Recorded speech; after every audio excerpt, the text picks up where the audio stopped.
চলো টিফিন বানাবো। এখানে চালের গুঁড়ো নিয়েছি, স্বাদ মতো নুন, স্বাদ মতো চিনি, তারপর এবার কিছুটা গাজর গ্রেট করে নিয়েছি ওর মধ্যে। এবার একটা ডিম দিয়ে দেবো, তারপর একে একে সব কিছু, একটু গোলমরিচের গুঁড়ো দেবো, একটুখানি চিলি ফ্লেক্স দেবো, স্বাদ মতো নুন গেল, চিনি গেল।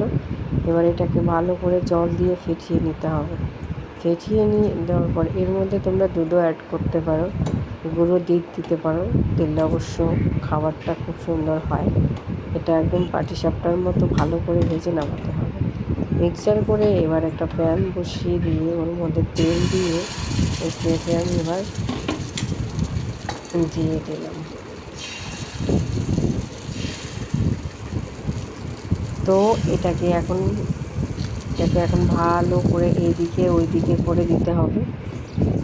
দেওয়ার পর তারপর এটাকে পাটিসাপটা আকারে করে তুলে নিতে হবে। খেতে ভালো লাগে না, তাতে ছেলের জন্য স্কুলের টিফিন। তোমরাও এভাবে বানাতে পারো।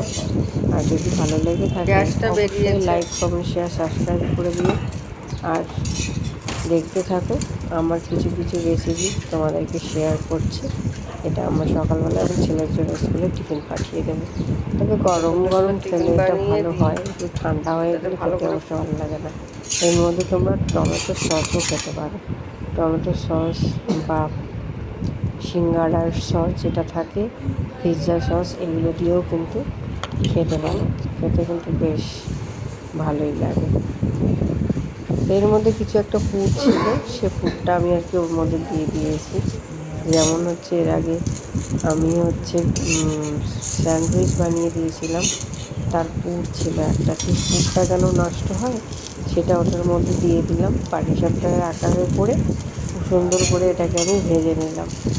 তো বন্ধুরা,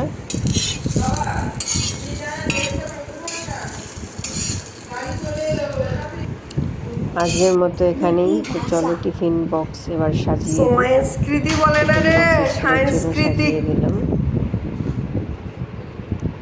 বেশি স্টাইলিশ করতে যাচ্ছিস, সুন্দর করে সাজিয়ে দিলাম।